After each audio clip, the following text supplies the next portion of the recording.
publicity coordinator for the Green Mountain Film Festival, which is coming up next month, March 12th to March 14th. And it's been 10 years since the last episode of Talking About Movies, and I'm here with the man who co-created this program, was the founder of the Savoy Theater in Montpelier, and is a popular author and lecturer throughout Vermont on film, Rick Winston. Welcome, Rick. Thank you, Joe. It's a pleasure to be back in the Orca Studios. I just have to just say I did not found the Savoy by myself. There were two others, so I like to say co-founder and co-manager. All right, all right. Well, I'd love for us to spend a little time talking about all your activities over the last 10 years, but our main focus today is the history of the Green Mountain Film Festival. And so to start us in that vein, I was wondering, could you talk a little bit about sort of your journey? Rick was born in New York, grew up in New York, but talk a little bit about your journey from New York to Vermont. Well, I grew up outside of New York, in Westchester, in Yonkers, but really a stone's throw from Manhattan. So great movie channels, a lot of old movies on CBS and Channel 9, the $1 Million Movie. So I got a big film education pretty early on. And then as soon as I was able to go into Manhattan by myself in high school, it was the kind of the glory days of the late 1950s, early 1960s, when not only were there several great revival theaters like the New Yorker Theater, the Bleecker Street Cinema, but there was a new Ingmar Bergman movie opening every week, a new Fellini movie, a new Antonioni movie. It was you don't realize you're in a golden age while it's happening, but as my friend, the critic Philip Lopate says, we didn't know how good we had it. Oh, anyway, so I was always interested in film, and where I went to college, first at Columbia College in New York, and then the University of California at Berkeley.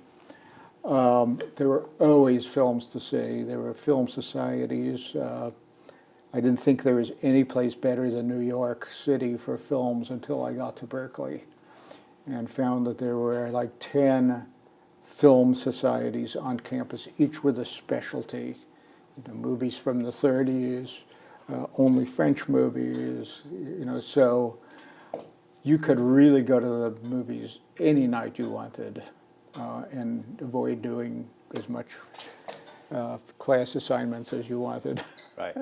Yeah, and that was, I've heard, a golden age for cinema going on campuses. That's right. It was the great film society era, quite a bit before VHS.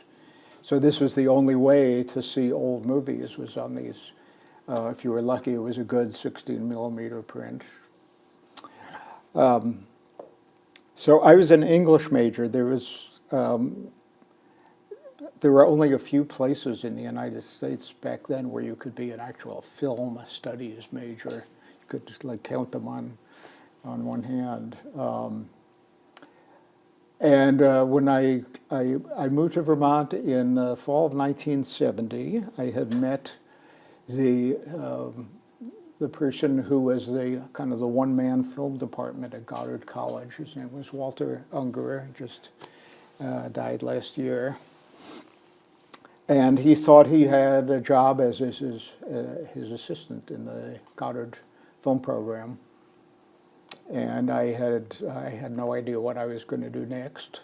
So I said, oh, that sounds great, and sign me up. But it turns out there wasn't any money for the film program, and I had already moved up here thinking that, well, I'll find something to do. It was the height of the Back to the Land movement. Right. So, and it was also the glory days of Goddard College, when they had full enrollment, 2 campuses, great courses. I had a college degree, but I sat in on 3 of the best classes I had ever taken in my 4 years of college. And there were, the only thing that I missed about living in Vermont was I couldn't go to the movies any night of the week that I wanted to.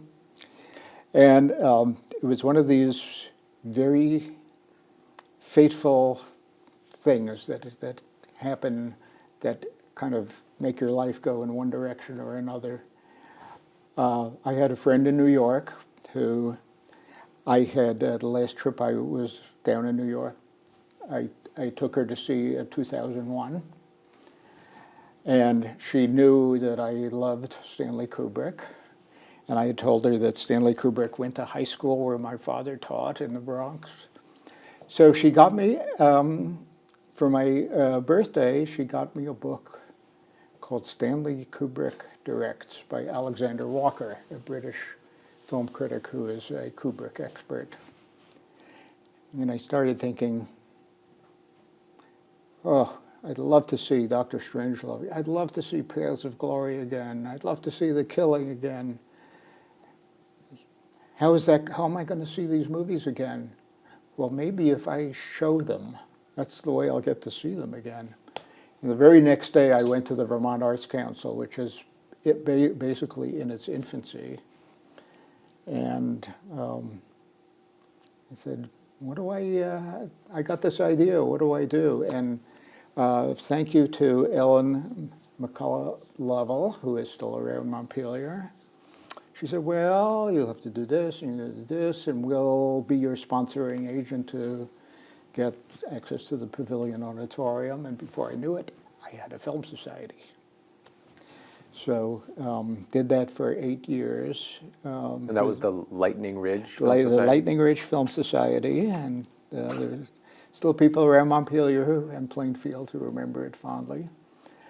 And it was successful enough to really think about, gee, what would a 7 nights a week movie theater look like? And that opportunity finally came in 1980, and that was the founding of the Savoy on Main Street.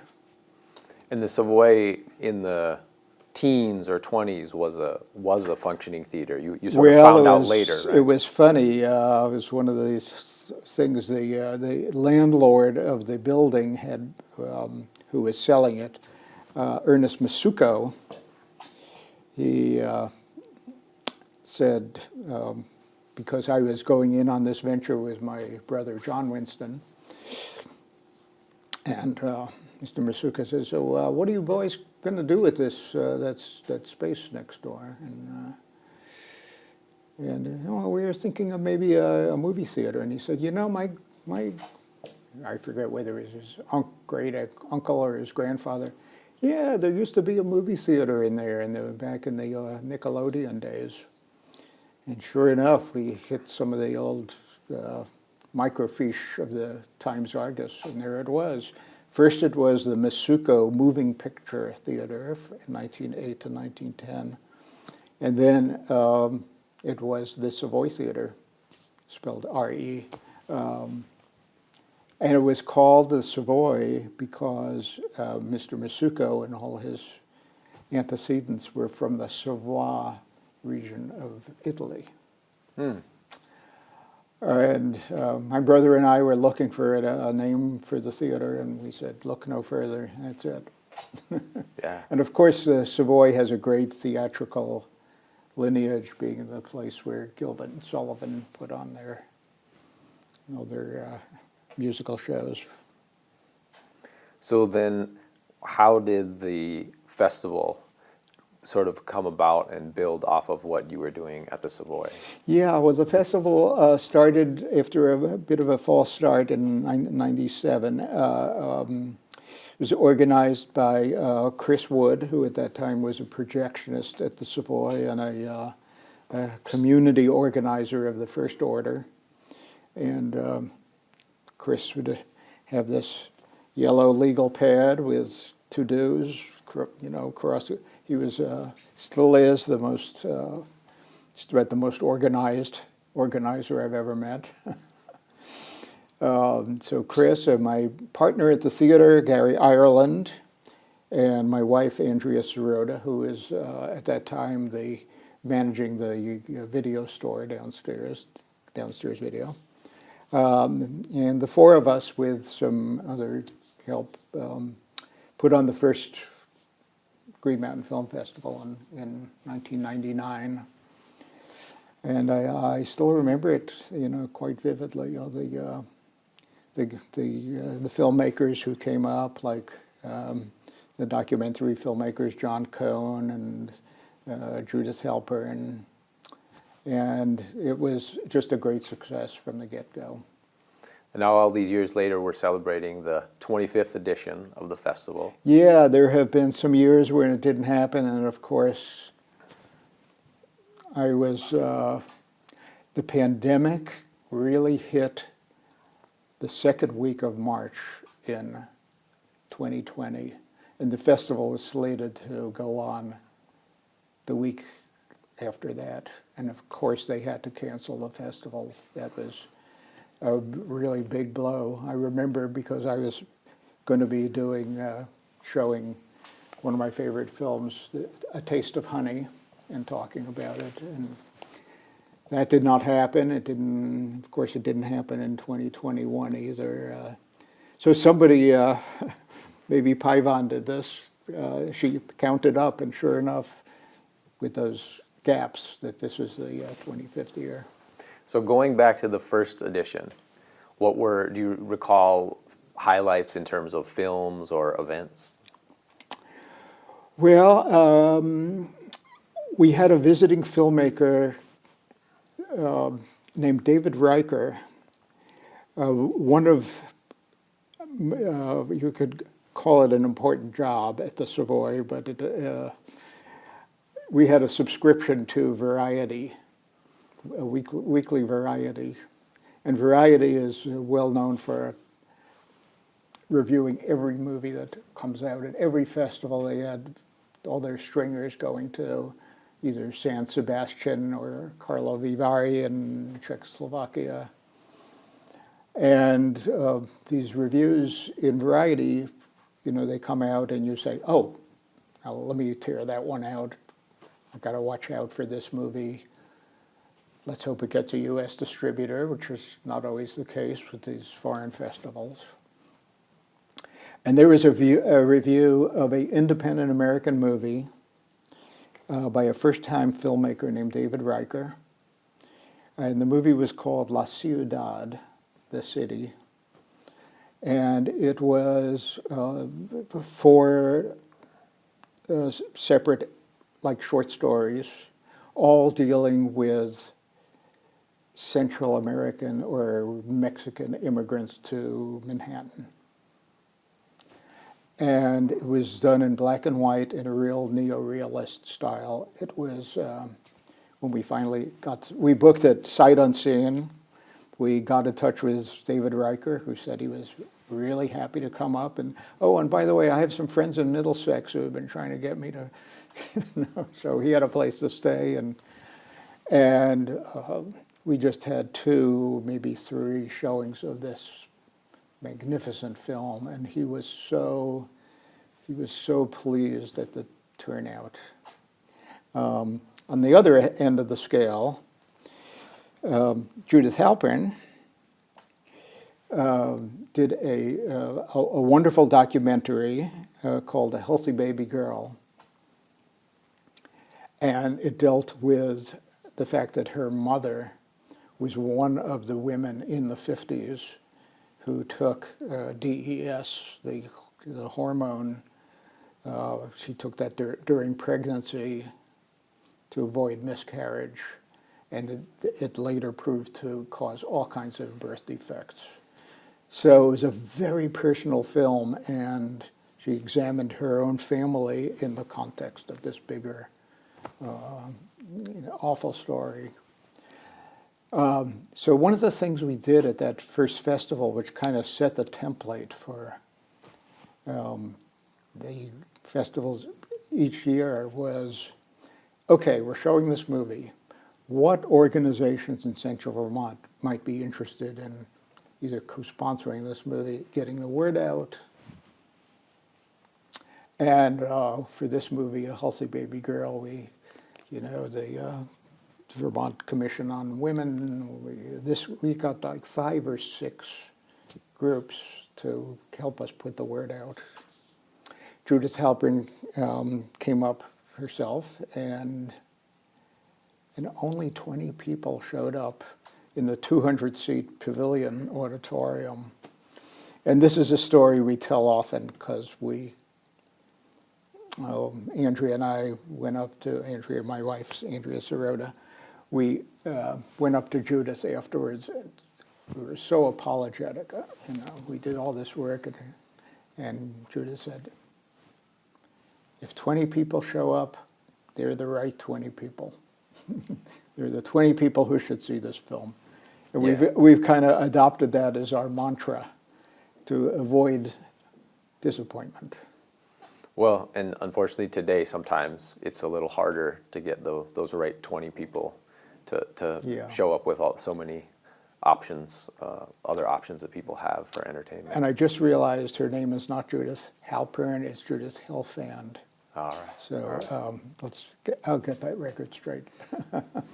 And for all those interested, you can learn more about the origin of the festival in Rick's book, Save Me a Seat, A Life with Movies.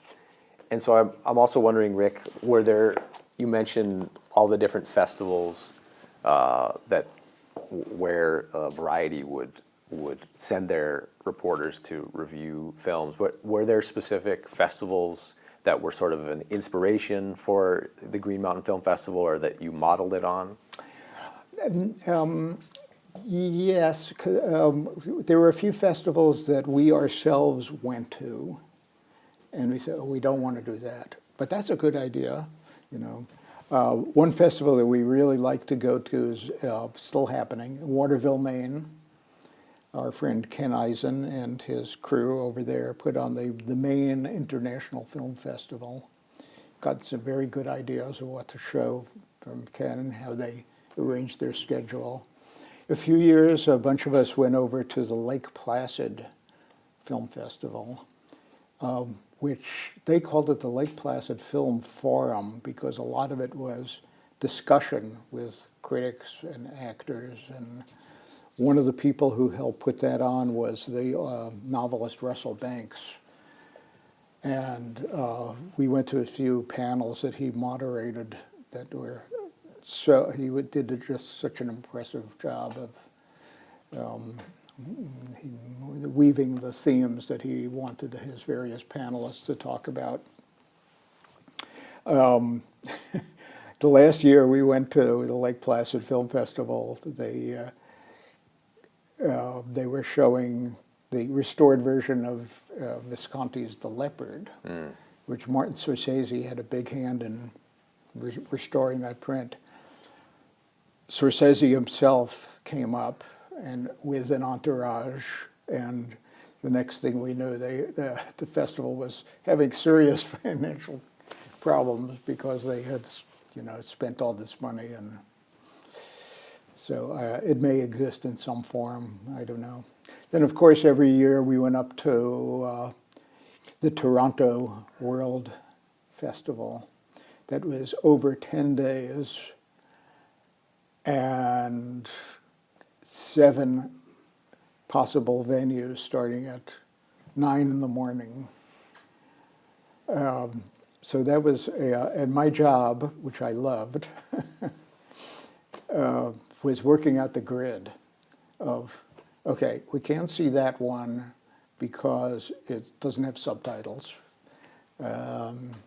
This one we can't see because it interferes with that one, which, So we went as 6 or 7 of us, and we got some great ideas about what to show at the festival. And sometimes we were lucky enough to have a real contact with the filmmaker there.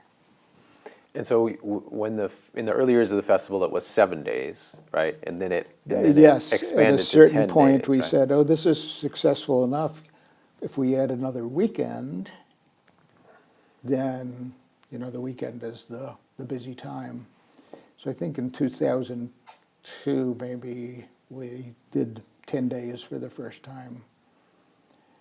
And which created problems for the Savoy to figure out what to show for 4 days. So one of the dynamics that I had to work with was, well, this is great for the festival, not necessarily for the Savoy. And, you know, which hat do we all have on? But the success of that second weekend was often really quite striking, because word had by then gotten out about some of the films. So often we had more sellouts on the second weekend than on the first. So you mentioned to me earlier, we were talking, and you said that you wanted the festival, you got it to a certain scale and you wanted to keep it there, so that actually not growing kind of became a challenge. Can you talk about that? Yes, not growing. Figuring out, could we have 3 showings of certain movies instead of 2, spread them out longer? Could we, do we really need 3 venues? You know, all these, and as soon as we had a big, it's kind of it wasn't a whiteboard, but we had an easel with a, you know, big piece of paper, and all during festival week, the people on the staff, whether they were volunteers in the ticket office, which was upstairs from the Savoy, okay, next year, you know, let's not do that, let's not do that. How about, and people would keep contributing ideas. So usually the festival would end in late March, and in April or May, all the staff would get together for, okay, what worked, what didn't, because everybody's already thinking about how can we make it better next year.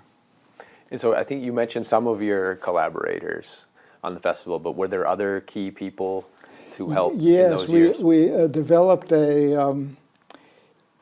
it was called the Operations Committee. That was in shorthand to OPS. And we had about 8 or sometimes 10 people who would meet, you know, once the gears were starting to mesh, maybe in November or December. We would meet every week. Okay, what has to be done? Who's going to, you know, there was a sub-fundraising committee and publicity committee you're very familiar with. And it became quite a well-oiled machine. And as I was telling you before, there came a point, I think it was in 2003, that we felt as an all-volunteer effort, this was like too much, that we really needed a festival director. And that was first Carlos Haas, did it for a few years, and then Donald Ray, who was there till 2012. So one tradition that you developed in the course of the festival was bringing great film critics to speak. And could you talk about that tradition a bit? Yeah, that was one of the highlights of the festival for me, for sure. We had an event, I think this is the way it developed, in 2000. There was a writer / filmmaker named Rudy Burkhart. And he had done some kind of experimental 16mm films. And he had just died the year before, and his friend, the poet Ron Padgett, was a summer resident of Calais, where I live. And I forget where this idea came from, but whether it was Ron's or we did a tribute to Rudy Burkhart, and Ron came up and spoke with these films. And I remember Ron saying he was just so impressed with how the festival was working, and he said, "Gee, if you want to get next year somebody like Philip Lopate, who is a great writer on film, I can put you in touch." And we did that, and Philip Lopate came up, and I interviewed him. I was really, really nervous because he was such an eminence, but he did just everything to put me at ease. And we actually had it was right on the VC campus. We had a special, like off-site event on a Sunday morning where I interviewed Philip about various aspects of film criticism. Do you like to see a film not knowing anything about it? Do you go back to see a film a second time before you write about it? Things like, what happens, this is a question that still bedevils me, right? Why I'm not a critic, just an appreciator. Is what happens if you see a film and you say, boy, there was something about that film I just didn't quite like. And some people are really good about writing a 2-page article about what exactly it was that didn't work for them. And so that's a question I would ask every year. So Philip Lopate, on his way out, said, "Oh, if you would like to get in touch with people like Molly Haskell," and so there we were off and running. We had Philip Lopate. One year we had Stuart Klawans, who at that time was the film critic for The Nation magazine. And in fact, the next year, he put in a little blurb for the festival and what a great time he had. Wow. Then Molly Haskell came. That was a great coup for us. David Thompson, who has written extensively on film, the Biological Dictionary of Film.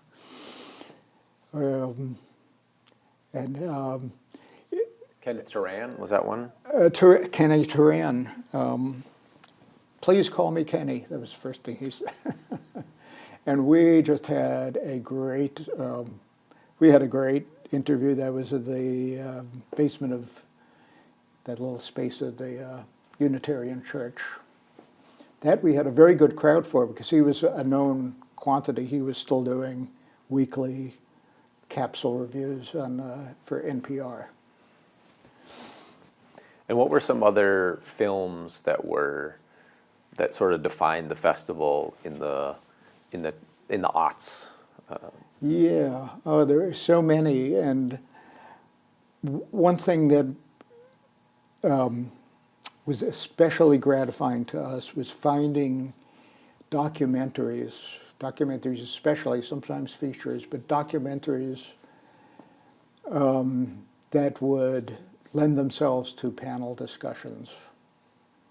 There was a wonderful documentary called Commune about the Black Bear Commune in Northern California. And we got a few people who had, for a panel discussion, who had either lived on communes in central Vermont for a long time, or in one case, children who had grown up there, and they have their own take on what commune life is like, believe me. There was a documentary called The Business of Being Born, and we had a panel of local midwives and doulas, and the most gratifying was we showed a documentary called Burma VJ, and the VJ stands for Video Journalists. And when there was so much unrest in Burma, this would have been about 2009 or 10, and the monks, the Burmese monks, were kind of leading the demonstrations against the government, and there was quite a bit of violence. The video journalists were the ones who got the tapes out into the world to show the world what was happening. My college roommate was at that time a longtime member of the Berkeley Zen Center. He was the assistant head abbot.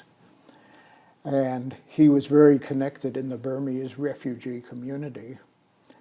And he put me in touch with a community in upstate New York that was housing some of the people who are actually in the film.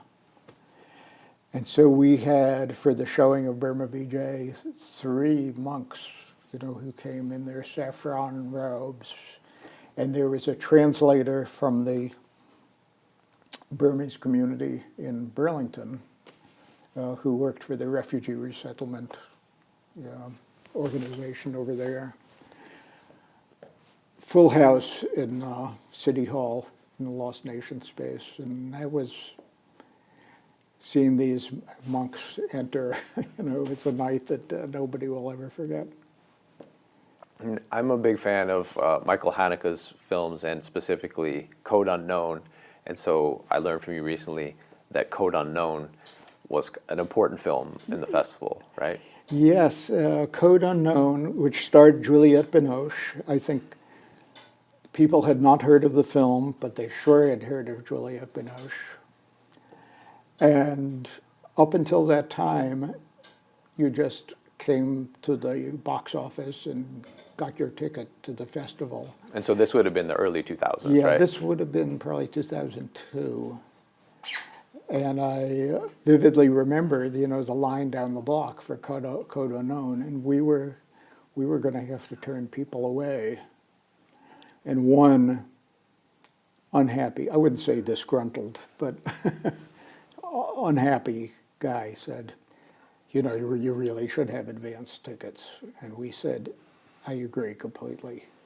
And the next year, we developed a ticketing system, and that was a challenge too. Figuring out how that was going to work. We had to label each show C46, and I remember being up in the ticket office in the big whiteboard there, and saying, okay, sold out, 8:30 show of such and such, and it was always pretty exciting. Sometimes there were real surprises which shows were going to go first. What's an example of a film that you thought would be an immediate sellout that underperformed, and an example of one that overperformed? I'm not thinking immediately of an underperforming one, but we had a screening committee. You still do, because I know somebody who was on it at the festival. And there's a piece of paper that people would fill out, and one of the questions on it was, even if you did not like this film, do you think we should show it? And there was one documentary that was called Butterfly, and it was about a woman who called herself Julia Butterfly Hill. And you might remember she was the one who climbed up into the big tree to protest the logging, and she lived in this tree for months on end. So there was a documentary made about her, and the comments on I wanted to strangle this woman. She was so self-righteous. She was, this woman drove me completely nuts. But everybody said, I think there will be a good audience for this film. Yeah, especially in Vermont, right? And we sold out, 2 shows of that, and nobody had any problems with it. But while I'm talking, I remember, are you a fan of Guy Madden? A little bit. I liked his most recent film, Rumors. I thought that was a great satire that was kind of underseen. Yeah. Yeah, I remember it came and went here pretty quickly. Well, he's a Canadian. He makes pretty odd films. That's putting it mildly. Yep. And he did one called Cowards Bend the Knee that involved hockey and it involved weird stuff. Anyway, my friend Stephen Bissett and I, Steve has been a speaker in films over the years, we were sitting way up in the high seats in City Hall, and we were watching one after another person in the audience get up and leave. And I think we had that set the record for the most walkouts.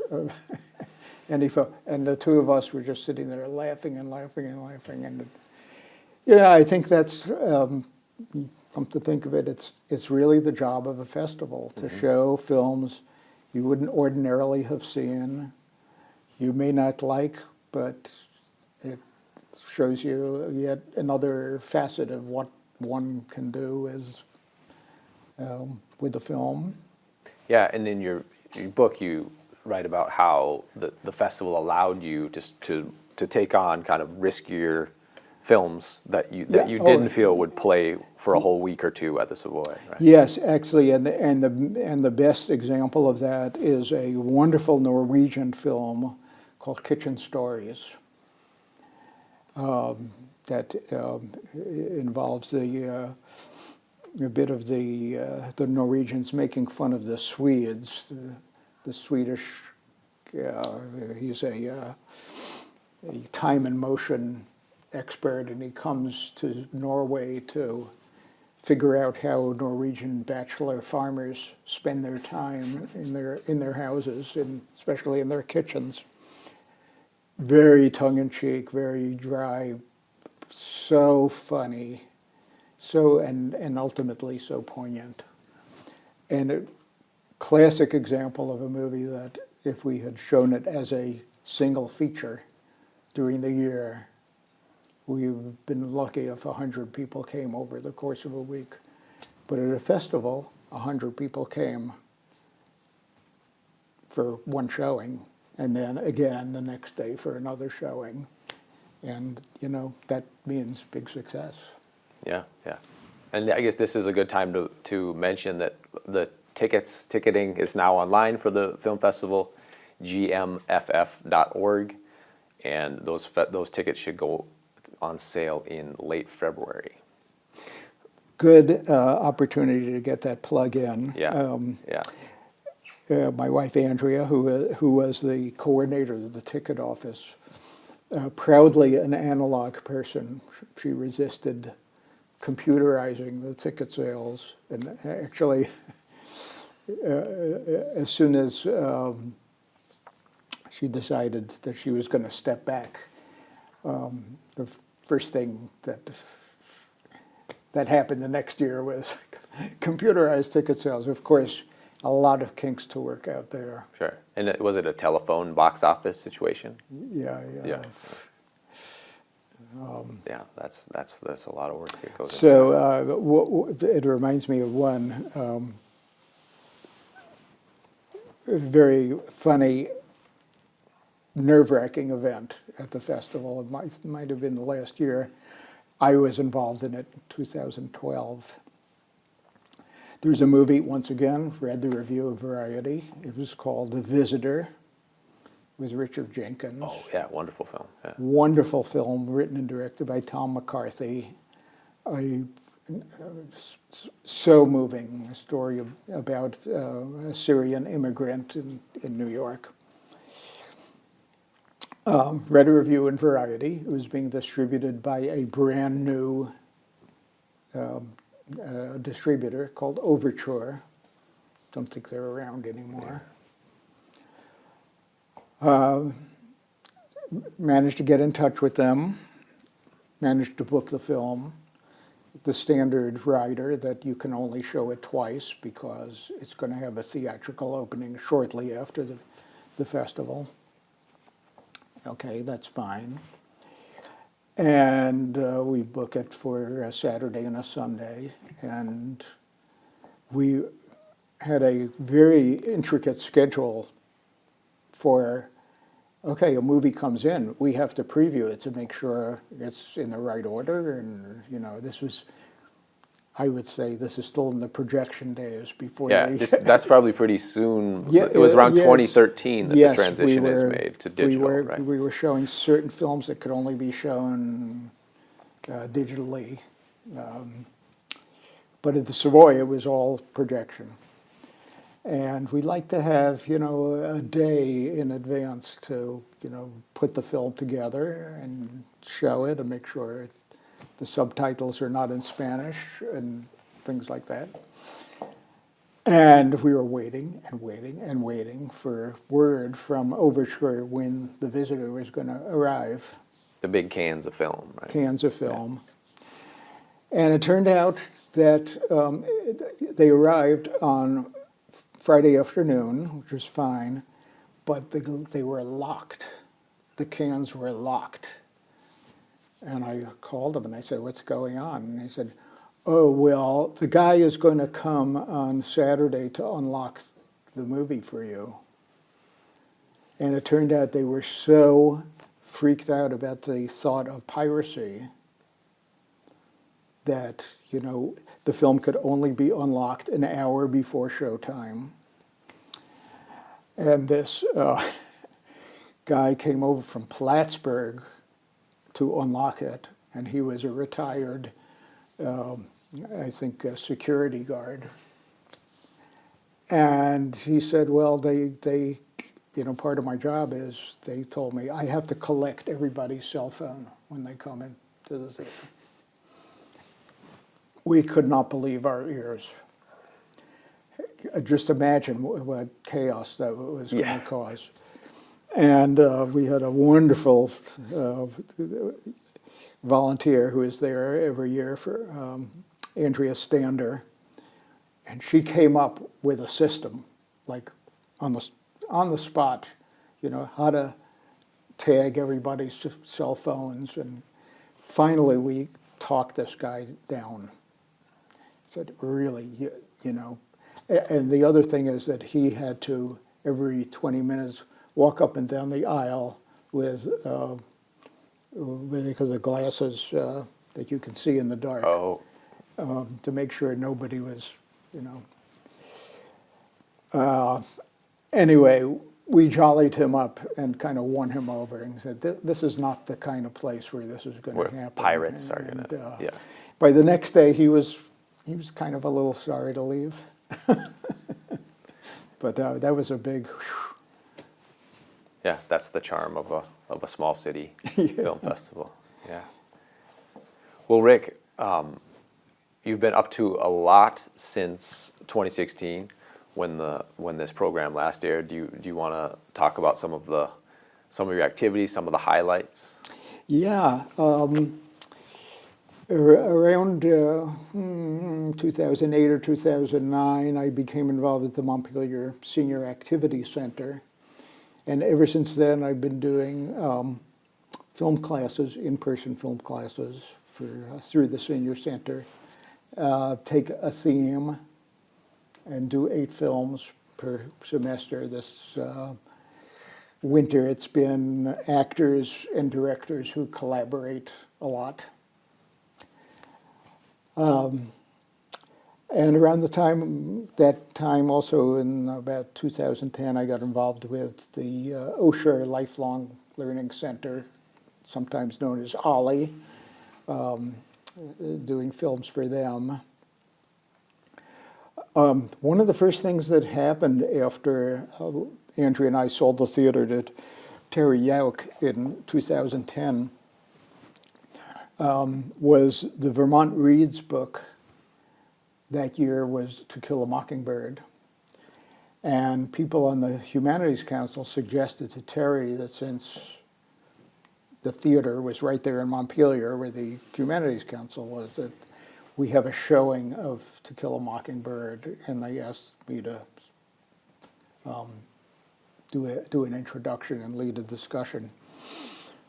And it turns out the whole first two rows of the Savoy were the staff of the Humanities Council. And on the way out, Mark Fitzsimmons, who was working with them, says, "Do you know about this thing we have at the Humanities Council called the Speakers Bureau?" I said, "No." He says, "Well, you just auditioned for it." And it's a program if a library wants to have a talk on a certain subject, or any nonprofit organization, a school or whatever, the Humanities Council will pay the speaker's fee. And all the institution has to do is pay travel. Of course, that's under siege right now. I just got a letter from the Humanities Council saying their funding has run out for the remainder of the year. So I've been traveling all over the state, talking. I have, they let you do 3 talks. I have one on Alfred Hitchcock and another on the French Resistance, movies from France in the 1940s.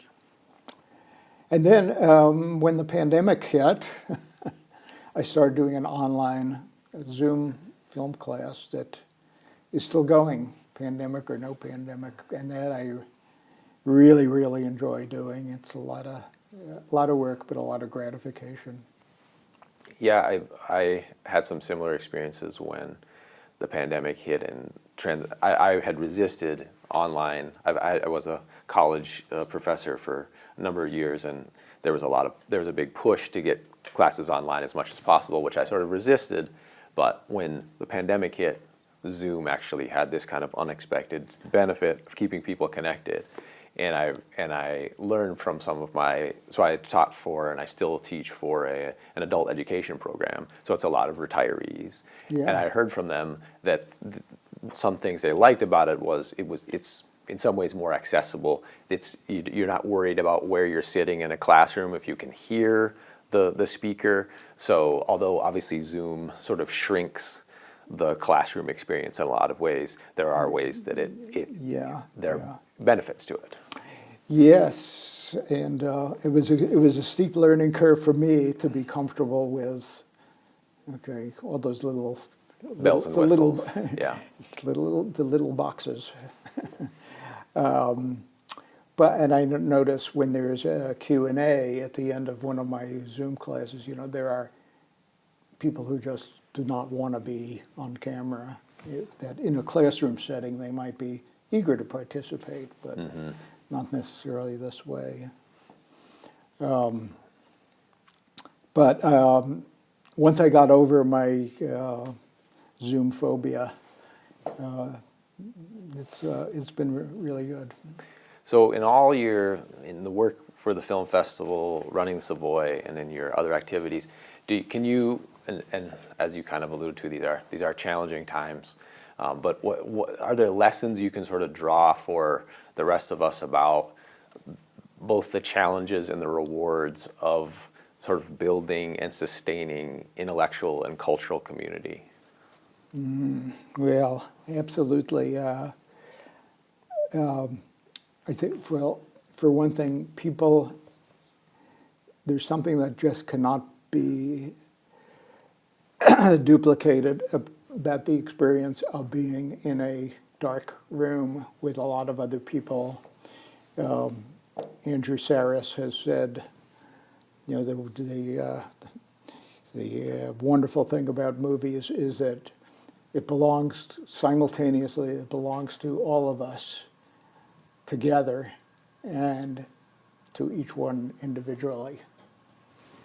We can all be enjoying this wonderful comedy and laugh, but some of us will, it may be the 5th time we're seeing it and we see something that we hadn't seen before. So I'm a great believer in the communal experience. And also how the films are influenced by the culture and how they reflect the culture back to them. And, how, we're still quoting lines from Casablanca when appropriate. And So film, to me is a springboard into so many things, understanding history, understanding psychology, and it's a bit like novels in that if you read a very good historical novel, you get a sense of what it felt like to be in that time. You could read as many historical accounts or newspaper articles, but the imagination of a writer or director, can really show you what people went through and how they reacted to the events around them. Yeah, I mean that's something that I love so much about the classical Hollywood era, because Yeah. there's such turbulent times that people are going through, the Depression, World War II, and Yeah. post World War II eras. I mean, to see how that's reflected. I did one of my Zoom classes last year was interviewing a woman, a film professor,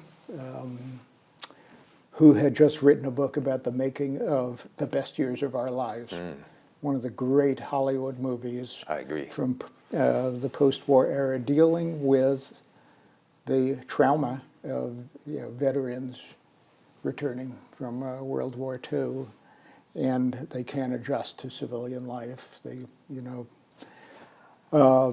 And she talked about how she got into it was showing it for a class, and it was a class in which some veterans from the Iraq War were in the class, and the movie was so resonant for them. And it had so much to teach, everybody who had lived through any war, and not just World War II. So she said, this is going to be my subject. How did this incredible movie, come to be?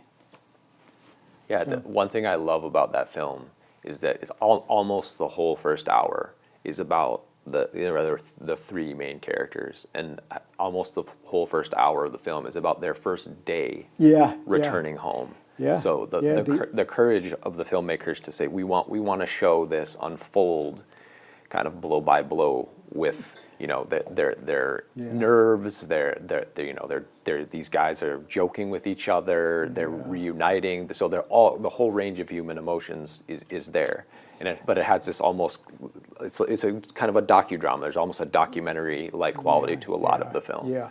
One of my other favorite films is the French film Children of Paradise, also 3 hours, and also the first hour you've met all the characters, and it's the evening of the first day. So you are so totally in that world, and you still have 2 hours to go. It's a wonderful feeling, and Best Years of Our Lives does that brilliantly. Yeah, I taught a class on post-World War II cinema. I used that film, of course, and there's also a wonderful documentary that John Huston directed called Let There Be Light, which is, I think, a film that a lot of people don't know about. But it shows, it's about veterans who have returned home, and they have what we would now call PTSD, and they're being treated in a psychiatric hospital. Yeah, and it's a film that one of the reasons that people may not know about it was that the Army would not let it be shown until 1970, even though he had done it in 1945. Yeah, and that film is, I know, was an inspiration for Paul Thomas Anderson, who, of course, is the director of one of this year's big hits, One Battle After Another.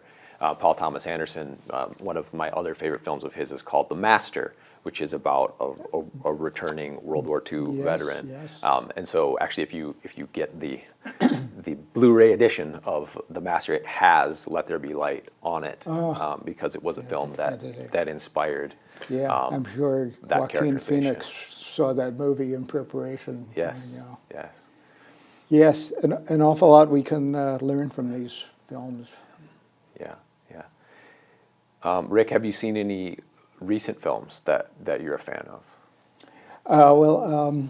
I just saw a terrific movie, and sometimes Andrea and I sit at home and we watch, we stream a movie, and we turn to each other, and at the end we say, "Festival film."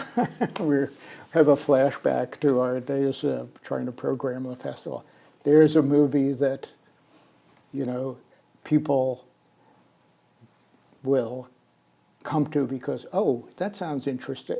It's that want to see impetus that doesn't necessarily last all year long, but during 10 days of a festival can be really strong. So this is a movie called Tatami, and it refers to the mat in a judo exhibition. And this movie was a very interesting backstory.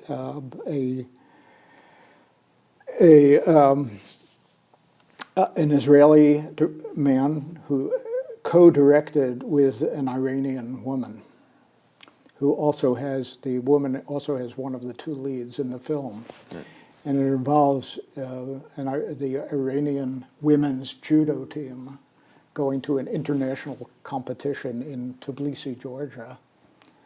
And the team is facing, they only learn when they get there, they're facing pressure that this one woman should drop out because it looks like she might be facing an Israeli opponent. And you're not supposed to have anything to do with them. So it's like, you have to drop out. She says, no, I've trained and trained. This is my moment to get the gold medal. And the government puts more and more and more pressure on. So it is incredibly suspenseful and exhilarating. And we get to see some pretty amazing judo if you're interested in that. That sounds great. And of course, this Iranian, the co-director, has been living in Paris for the last 15 years. So that's the way she can, participate in this film. Yeah, and obviously another important, one of the big international films of 2025 is It Was Just an Accident. Yes. By Jafar Panahi, who's also Yes, has many challenges traveling to promote that film. And I read the other day one of the screenwriters has been arrested. Right, that's right. People are brave. There's some really courageous people all over the world who are doing important work. Yeah, and that's part of the value of a festival like Green Mountain Film Festival, that we showcase a lot of these fantastic Yes. international films. So we look forward to seeing you at this next edition of the festival, the 25th edition, which will be March 12th through March 15th, Thursday through Sunday. Rick, thanks for all the amazing work you've done to blaze the trail for the rest of us. And I'll see you at the movies, hopefully, and I'll see the rest of you at the movies. Thank you so much, Joe. This has been a great pleasure. Likewise, thank you.